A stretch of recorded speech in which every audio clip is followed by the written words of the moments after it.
పెద్దపల్లి జిల్లాలో తుర్కలమద్దికుంట అనే గ్రామంలో నాకు మరో క్వారీ ఉంది, గ్రావెల్ క్వారీ పర్మిట్ తోటి. పర్మిట్ క్వారీ ఉన్నది. దానికి ఇన్లీగల్ వాళ్ళు బాగా నన్ను ఇబ్బంది పెడుతున్నారు, నాకు నడవద్దని. దయచేసి ఆ అధికారులు అందరూ కలిసి చొరవ తీసుకొని దీని మీద నిఘా పెట్టి ఇన్లీగల్ అన్నింటినీ కంట్రోల్ చేయాలని కోరుతున్నాను.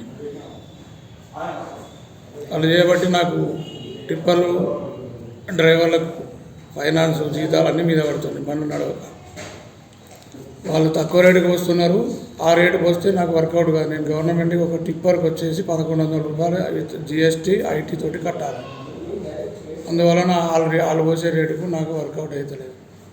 కాబట్టి నేను 4500 అట్లా పోస్తేనే అక్కడికక్కడికి ఉండదు. టిప్పర్ కిరాయి కానీ, మట్టి వాళ్ళకు ల్యాండ్ ఓనర్కి మట్టికి డబ్బులు ఇచ్చేది కానీ, మిషన్ లోడింగ్కి కానీ, ఈ అన్నిటికి కలిపి 4500 ట్రిప్పు వస్తేనే నాకు వర్కౌట్ అవుతుంది. అంతకు మించి తక్కువ వస్తే ఉల్టా లాస్.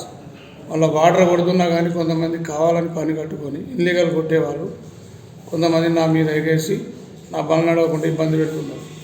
ఒక్కొక్కసారి 24 అవర్స్ ఆపిన రోజులు కూడా ఉన్నాయి.